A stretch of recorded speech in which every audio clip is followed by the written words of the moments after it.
जी दोस्तों, exam race 2 में आपका स्वागत है। आज हम लाए हैं आरआरबी एनटीपीसी के लिए एंशिएंट हिस्ट्री पार्ट नंबर 12, जो आपके एग्जाम के लिए बहुत ही महत्वपूर्ण क्वेश्चन है। आज हम बात करेंगे गुप्त काल के 319 ईस्वी से 540 ईस्वी तक के क्वेश्चन पर बात करेंगे। जी दोस्तों, अभी तक आपने अगर हमारे चैनल को सब्सक्राइब नहीं किया है तो सब्सक्राइब करिए, लाइक करिए, शेयर करिए और कमेंट करिए। बेल आइकन पर हिट करना ना भूलिएगा ताकि नए नोटिफिकेशन आप तक पहले पहुंच सके। जी दोस्तों, चलते हैं। पहला क्वेश्चन, गुप्त वंश का संस्थापक कौन था? जी दोस्तों, आपको बताना है गुप्त वंश का संस्थापक कौन था। पहला घटोत्कच, दूसरा चंद्रगुप्त फर्स्ट, तीसरा श्रीगुप्त, चौथा इनमें से कोई नहीं। जी दोस्तों, आपको बताना है गुप्त वंश का संस्थापक कौन था। गुप्त वंश का संस्थापक कौन था? घटोत्कच, दूसरा चंद्रगुप्त प्रथम, तीसरा श्रीगुप्त, चौथा इनमें से कोई नहीं। तो इसका आंसर होगा श्रीगुप्त। जी दोस्तों, गुप्त वंश का संस्थापक श्रीगुप्त थे। नेक्स्ट क्वेश्चन, गुप्त किसके सामंत थे? जी दोस्तों, आपको बताना है गुप्त किसके सामंत थे। पहला मौर्यों के, दूसरा कुषाणों के, तीसरा सातवाहनों के, चौथा इनमें से कोई नहीं। जी दोस्तों, आपको बताना है गुप्त किसके सामंत थे। मौर्यों के, कुषाणों के, सातवाहनों के, इनमें से कोई नहीं। तो इसका आंसर होगा कुषाणों के। जी दोस्तों, गुप्त गुप्त गुप्त जो गुप्त थे वो कुषाणों के सामंत थे। जी दोस्तों, गुप्त जो थे वो कुषाणों के सामंत थे। नेक्स्ट क्वेश्चन, गुप्त काल के सर्वाधिक लोकप्रिय देवता कौन थे? जी दोस्तों, आपको बताना है गुप्त काल के सर्वाधिक लोकप्रिय देवता कौन थे। पहला शिव, दूसरा विष्णु, तीसरा बुद्ध, चौथा सूर्य। जी दोस्तों, आपको बताना है गुप्त काल के सर्वाधिक लोकप्रिय देवता कौन थे। शिव, विष्णु, गुप्त, बुद्ध, सूर्य। तो इसका आंसर होगा विष्णु। जी दोस्तों, गुप्त काल के सर्वाधिक लोकप्रिय देवता विष्णु थे। नेक्स्ट क्वेश्चन, गुप्त शासकों की सरकारी या दरबारी भाषा कौन थी? जी दोस्तों, आपको बताना है कि गुप्त शासन काल में वहां की सरकारी और दरबारी भाषा कौन थी। पहला पाली, दूसरा प्राकृत, तीसरा हिंदी, चौथा संस्कृत। जी दोस्तों, आपको बताना है गुप्त शासकों की सरकारी या दरबारी भाषा कौन थी। पहला पाली, दूसरा प्राकृत, तीसरा हिंदी, चौथा संस्कृत। तो इसका आंसर होगा संस्कृत। जी दोस्तों, गुप्त शासकों की सरकारी या दरबारी भाषा संस्कृत था। नेक्स्ट क्वेश्चन,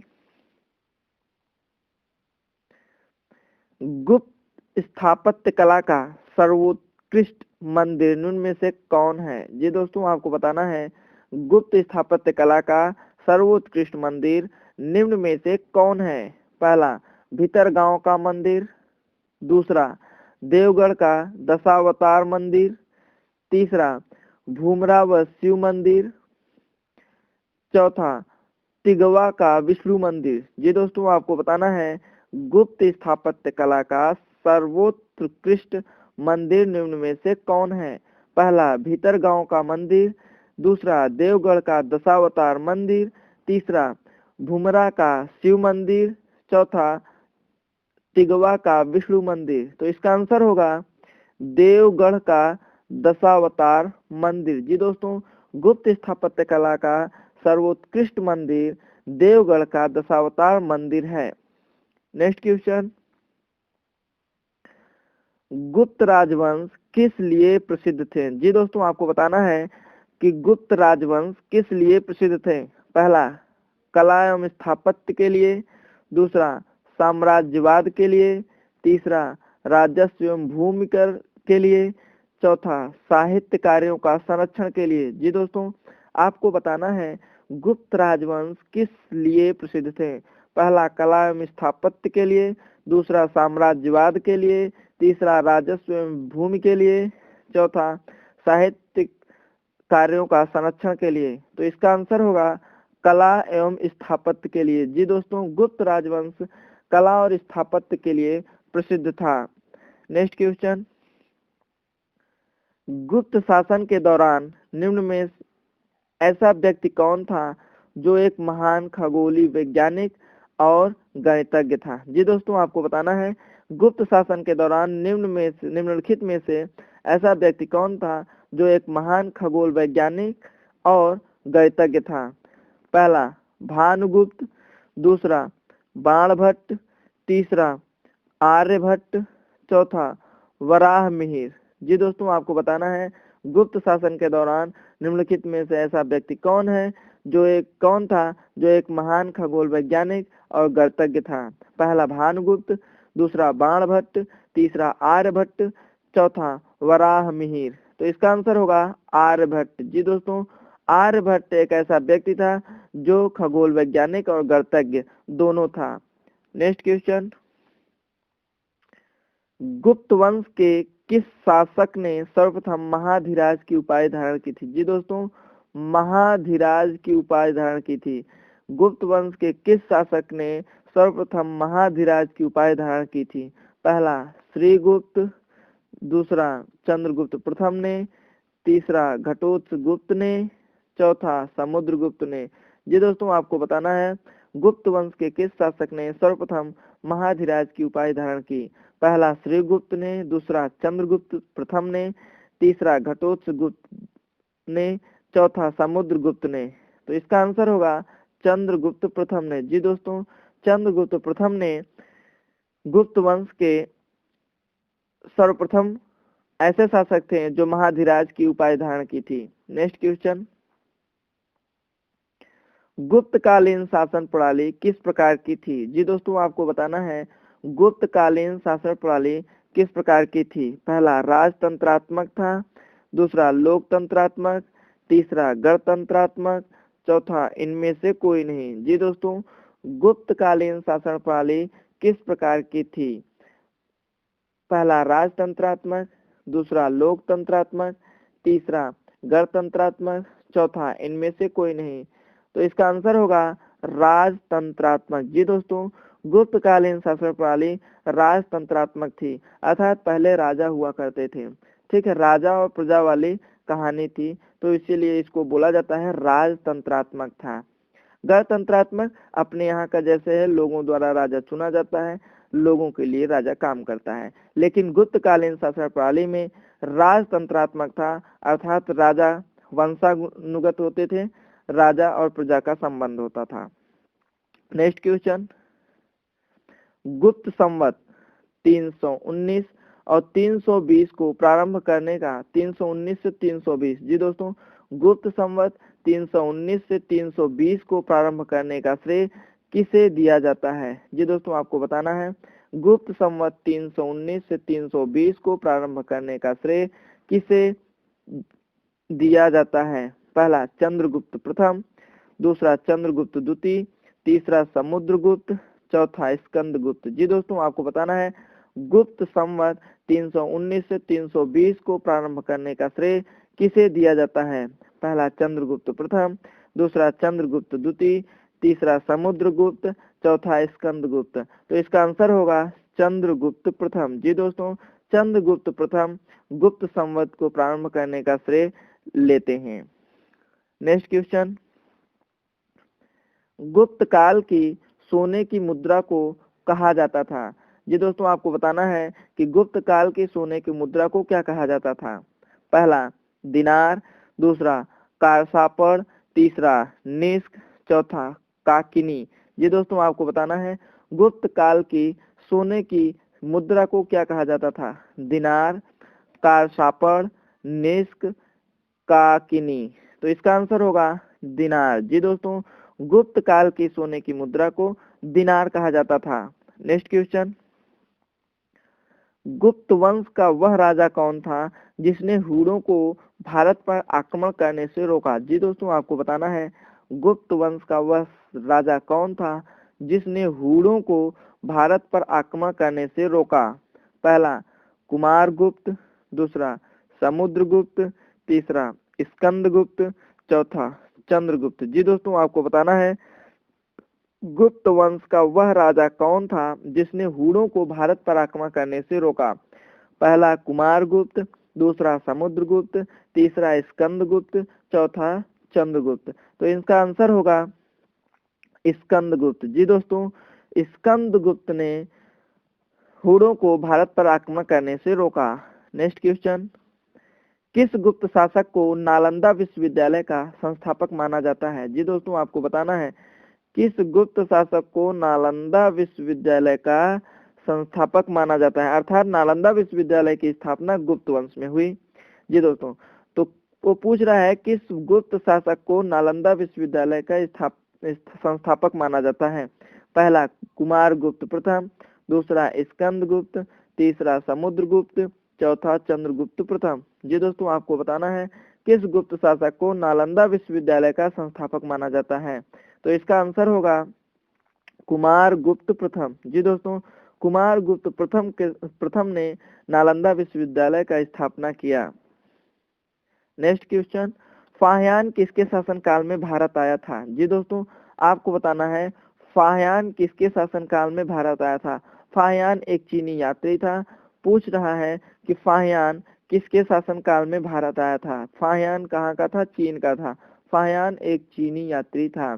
जी दोस्तों, आगे चलते हैं। फाहियान किसके शासनकाल में भारत आया था?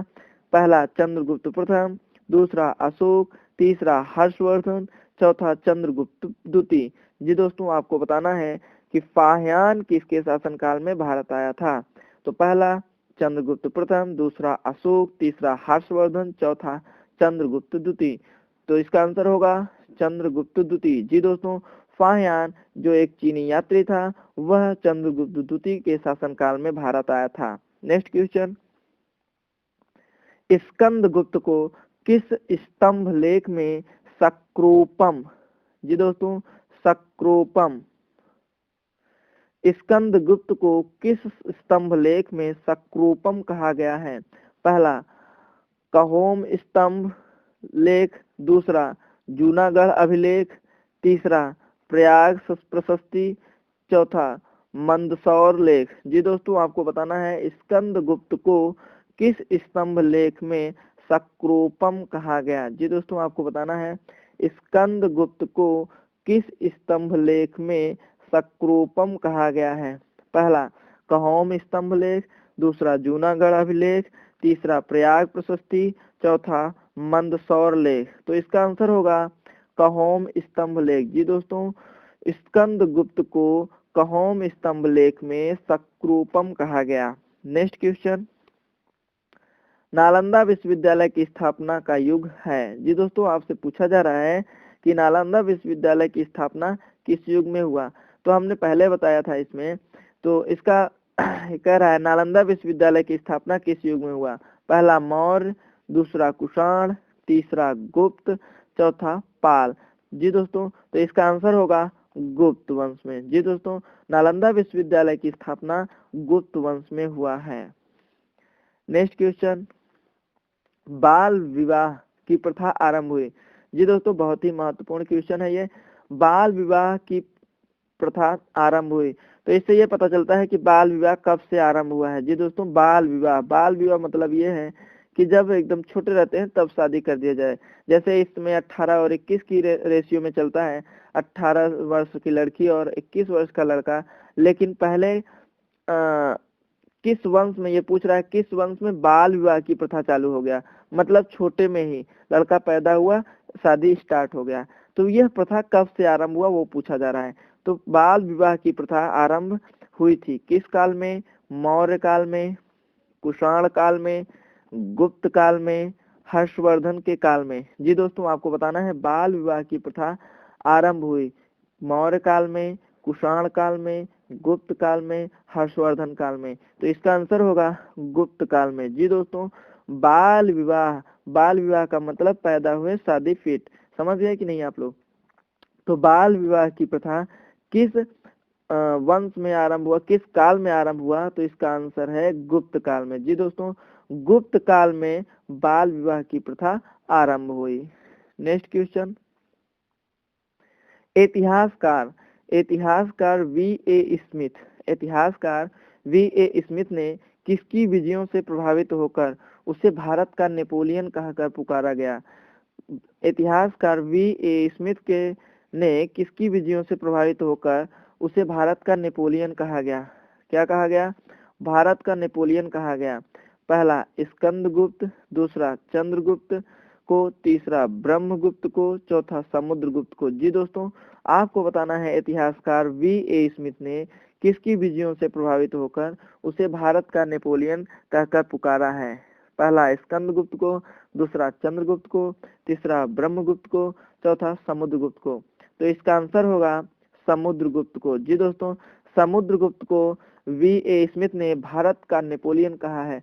क्यों? क्योंकि समुद्रगुप्त ज्यादा से ज्यादा लड़ाई को जीतता था, इसलिए इसके विजयों से प्रभावित होकर V.A. स्मिथ ने इसे समुद्रगुप्त को भारत का नेपोलियन कहकर पुकारा। नेक्स्ट क्वेश्चन, सोने के सर्वाधिक सिक्के किस काल में जारी किए गए? जी दोस्तों, आपको बताना है सोने के सर्वाधिक सिक्के किस काल में जारी किए गए? पहला कुषाण काल में, दूसरा गुप्त काल में, तीसरा मौर्य काल में, चौथा हिंद यवन काल में। जी दोस्तों, आपको बताना है सोने के सर्वाधिक सिक्के किस काल में जारी किए गए? पहला कुषाण काल में, दूसरा गुप्त काल में, तीसरा मौर्य काल में, चौथा हिंद यवन काल में। तो इसका आंसर होगा गुप्त काल में। जी दोस्तों, गुप्त काल में सर्वाधिक सोने के सिक्के जारी किए गए। नेक्स्ट क्वेश्चन, अजंता चित्रकारी का विषय वस्तु निम्नलिखित में से किससे संबंधित है? जी दोस्तों, अजंता की गुफा बहुत फेमस है, आप लोग जानते होंगे। ठीक है, अजंता की गुफाएं ना, अजंता की गुफा बहुत ही फेमस है।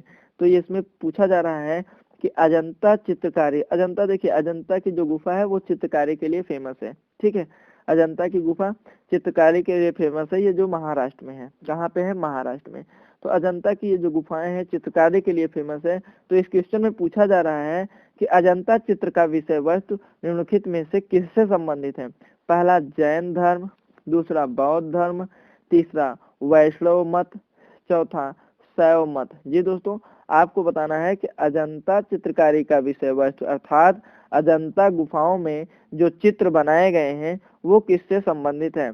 तो इसका आंसर होगा बौद्ध धर्म से। जी दोस्तों, अजंता जो चित्रकारी है वह बौद्ध धर्म से संबंधित है। अजंता गुफाओं में जो चित्र बनाए गए हैं वो बौद्ध धर्म से रिलेटेड हैं। नेक्स्ट क्वेश्चन, चंद्रगुप्त द्वितीय ने विक्रमादित्य की उपाधि कब धारण की? जी दोस्तों, आपको बताना है चंद्रगुप्त द्वितीय ने विक्रमादित्य की उपाधि कब धारण की? जी दोस्तों, आपको बताना है कि चंद्रगुप्त द्वितीय ने विक्रमादित्य की उपाधि कब धारण की? पहला शकों का उन्मूलन करने के बाद, दूसरा गुप्त सिंहासन पर बैठने के बाद, तीसरा चांदी के सिक्के जारी करने के बाद, चौथा उपर्युक्त सभी। जी दोस्तों, आपको बताना है चंद्रगुप्त द्वितीय ने विक्रमादित्य की उपाधि कब धारण की? तो पहला है शकों के उन्मूलन करने के बाद, दूसरा गुप्त सिंहासन पर बैठने के बाद, तीसरा चांदी के सिक्के जारी करने के बाद, उसके बाद उपर्युक्त में से सभी। तो इसका आंसर होगा शकों का उन्मूलन करने के बाद। जी दोस्तों, शकों का उन्मूलन करने के बाद चंद्रगुप्त द्वितीय ने विक्रमादित्य की उपाधि धारण की। नेक्स्ट क्वेश्चन, किस गुप्तकालीन शासक को कविराज कहा गया? जी दोस्तों, आपको बताना है कविराज, किस गुप्तकालीन शासक को कविराज कहा गया? पहला श्रीगुप्त, दूसरा चंद्रगुप्त द्वितीय, तीसरा समुद्रगुप्त, चौथा स्कंदगुप्त। जी दोस्तों, आपको बताना है किस गुप्तकालीन शासक को कविराज कहा गया? पहला श्रीगुप्त, दूसरा चंद्रगुप्त द्वितीय, तीसरा समुद्रगुप्त, चौथा स्कंदगुप्त। तो इसका आंसर होगा समुद्रगुप्त। जी दोस्तों, समुद्रगुप्त ने कविराज का उपाधि धारण किया। नेक्स्ट क्वेश्चन, उत्तर गुप्त युग में जो विश्वविद्यालय प्रसिद्ध हुआ वह था? उत्तर गुप्त युग में जो विश्वविद्यालय प्रसिद्ध हुआ वह था? उत्तर युग का मतलब उत्तर गुप्त युग में जो विश्वविद्यालय प्रसिद्ध हुआ वह था। उत्तर गुप्त युग का मतलब होता है गुप्त युग के बाद। जी दोस्तों, गुप्त युग समाप्त होने के बाद जो विश्वविद्यालय प्रसिद्ध हुआ वह पूछ रहा है वो कौन सा विश्वविद्यालय है। तो पहला है कांची, दूसरा तक्षशिला, तीसरा नालंदा, चौथा वल्लभी। जी दोस्तों, आपको बताना है उत्तर गुप्त युग का मतलब गुप्त युग के बाद। उत्तर गुप्त युग में जो विश्वविद्यालय प्रसिद्ध हुआ वह था कांची, दूसरा तक्षशिला, तीसरा नालंदा, चौथा वल्लभी। तो इसका आंसर होगा नालंदा। जी दोस्तों, नालंदा विश्वविद्यालय गुप्त वंश के बाद नालंदा विश्वविद्यालय प्रसिद्ध हुआ था और नालंदा विश्वविद्यालय की स्थापना कुमार गुप्त प्रथम ने करवाया था। नेक्स्ट क्वेश्चन, कुछ विद्वानों के अनुसार कवि कालिदास किसके राज कवि थे? जी दोस्तों, आपको बताना है कुछ विद्वानों के अनुसार कवि कालिदास किसके राज कवि थे?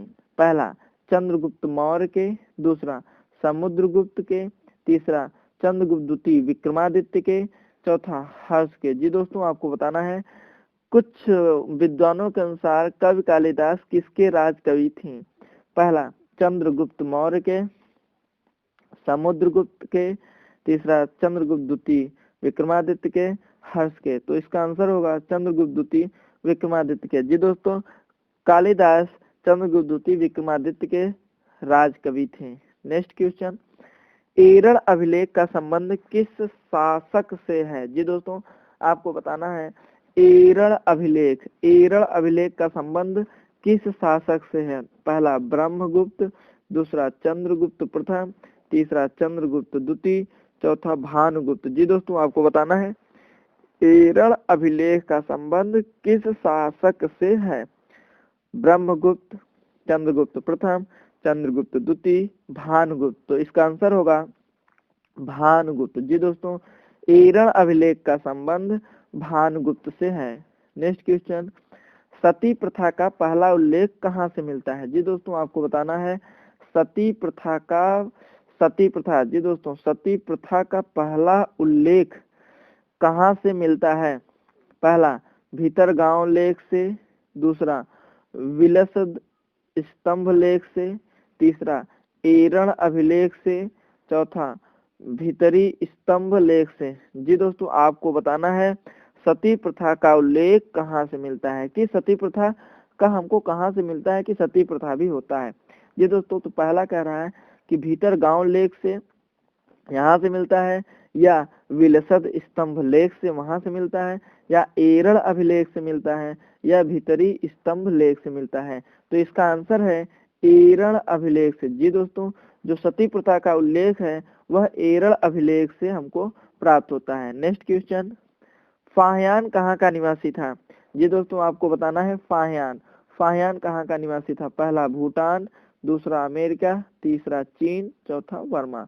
तो इसका आंसर होगा चीन। जी दोस्तों, फाहियान एक चीनी यात्री था। क्या था? फाहियान एक चीनी यात्री था जो चंद्रगुप्त द्वितीय के शासनकाल में आया था, अर्थात गुप्तों के शासनकाल में भारत आया था। तो चंद्रगुप्त द्वितीय के शासनकाल में फाहियान आया था, जो एक क्या था? चीनी यात्री था। नेक्स्ट क्वेश्चन, सेतुबंध का रचनाकार प्रवर सेन द्वितीय। जी दोस्तों, आपको बताना है कि सेतुबंध का रचनाकार प्रवर सेन द्वितीय किस वंश का शासक था? प्रवर सेन द्वितीय। जी दोस्तों, आपको बताना है प्रवर सेन द्वितीय किस वंश का शासक था? पहला शक, दूसरा कंडव, तीसरा वाकाटक, तीसरा सातवाहन। जी दोस्तों, आपको बताना है सेतुबंध का रचनाकार प्रवर सेन द्वितीय किस वंश का शासक था? पहला शक, दूसरा कंडव, तीसरा वाकाटक, चौथा सातवाहन। तो इसका आंसर होगा वाकाटक। जी दोस्तों, वाकाटक जो प्रवर सेन द्वितीय था वो वाकाटक वंश का शासक था। नेक्स्ट क्वेश्चन, मंदिर निर्माण का कला जन्म सर्वप्रथम कब हुआ? जी दोस्तों, आपको बताना है मंदिर निर्माण कला का जन्म सर्वप्रथम कब हुआ? मंदिर निर्माण कला का जन्म सर्वप्रथम कब हुआ? तो पहला है मौर्य काल में, दूसरा है गुप्त काल में, तीसरा है कुषाण काल में, चौथा है सैंधव काल में। जी दोस्तों, आपको बताना है मंदिर निर्माण कला का जन्म सर्वप्रथम कब हुआ? पहला है मौर्य काल में, दूसरा है गुप्त काल में, तीसरा है कुषाण काल में, चौथा है सैंधव काल में। तो इसका आंसर होगा गुप्त काल में। जी दोस्तों, इसका आंसर होगा गुप्त काल। गुप्त काल में हमको सर्वप्रथम मंदिर निर्माण कला का जन्म प्राप्त हुआ था। जी दोस्तों, मंदिर निर्माण का कला सर्वप्रथम गुप्त काल में हुआ था। अब ये बहुत महत्वपूर्ण क्वेश्चन आ रहा है कि देखिए सती प्रथा, बाल विवाह, मंदिर निर्माण का कला सब किसमें आया है, गुप्त काल में आया है। तो बहुत वेरी मोस्ट इम्पोर्टेंट ये काल है। अगर आप लोग ध्यान देंगे तो गुप्त काल में सती प्रथा आया, बाल विवाह आया, मंदिर निर्माण कला भी आया था। जी दोस्तों, नेक्स्ट क्वेश्चन, परम भागवत उपाधि धारण करने वाला प्रथम गुप्त शासक कौन था। जी दोस्तों, परम भागवत उपाधि धारण करने वाला प्रथम गुप्त शासक कौन था। पहला चंद्रगुप्त प्रथम, दूसरा समुद्रगुप्त, तीसरा चंद्रगुप्त द्वितीय, चौथा रामगुप्त। जी दोस्तों, आपको बताना है परम भागवत उपाधि धारण करने वाला प्रथम गुप्त शासक कौन था। तो इसका आंसर होगा चंद्रगुप्त प्रथम। जी दोस्तों, चंद्रगुप्त प्रथम पहला शासक था जो परम भागवत की उपाधि धारण किया था। नेक्स्ट क्वेश्चन, अजंता कलाकृतियां किससे संबंधित है। जी दोस्तों, आपको बताना है अजंता कलाकृतियां किससे संबंधित हैं। पहला हड़प्पा काल से, दूसरा मौर्य काल से, तीसरा गुप्त बुद्ध काल से, चौथा गुप्त काल से। जी दोस्तों, आपको बताना है अजंता कलाकृतियां किससे संबंधित है। तो इसका आंसर होगा गुप्त काल से। जी दोस्तों, अजंता की जो कलाकृतियां हैं वो गुप्त काल से ही संबंधित है, क्योंकि गुप्त काल में ही अजंता की कलाकृतियों का उल्लेख किया गया था या उसे बनाया गया था। तो अजंता की गुफाएं आप लोग समझ रहे होंगे या जान रहे होंगे, अजंता की गुफाएं महाराष्ट्र में है और वहां पे बौद्ध धर्म से संबंधित चित्रकारी किया गया है। और जैसा कि आप पहले भी जान चुके हैं कि गुप्त काल में कला और स्थापत्य सबसे सर्वोपरि था। नेक्स्ट क्वेश्चन, भारतीय संस्कृत का स्वर्ण युग था। जी दोस्तों, भारतीय संस्कृति का स्वर्ण युग था मौर्य काल, राजपूत काल, चोल काल, गुप्त काल। जी दोस्तों, आपको बताना है पहला भारतीय संस्कृत का स्वर्ण युग था गोल्डन एज। जी दोस्तों, आपको बताना है भारतीय संस्कृति का स्वर्ण युग था मौर्य काल, राजपूत काल, चोल काल, गुप्त काल। तो इसका आंसर होगा गुप्त काल। जी दोस्तों, गुप्त काल जैसा कि आपको जानते हैं कि गुप्त काल कला और स्थापत्य के लिए प्रसिद्ध है। तो गुप्त काल में कला और स्थापत्य के लिए जब प्रसिद्ध है तो सांस्कृतिक के लिए वह स्वर्ण युग भी माना जाएगा। तो इसीलिए इसे कहा जाता है स्वर्ण युग। तो भारतीय संस्कृति का स्वर्ण युग गुप्त काल को माना जाता था। जी दोस्तों, ये वीडियो आपको कैसा लगा कमेंट बॉक्स में कमेंट करना ना भूलिएगा। अभी तक आपने हमारे चैनल को सब्सक्राइब नहीं किया है तो सब्सक्राइब करिए, लाइक करिए, शेयर करिए और कमेंट करिए। बेल आइकन पे हिट करना ना भूलिएगा ताकि नए नोटिफिकेशन आप तक पहले पहुंच सके। जी दोस्तों, यदि अभी तक आपने अपने दोस्तों को शेयर नहीं किया है तो उनको भी शेयर करिए ताकि वो भी इसका लाभ उठा सके। जी दोस्तों, चलते हैं, फिर मिलेंगे नेक्स्ट वीडियो नेक्स्ट टॉपिक।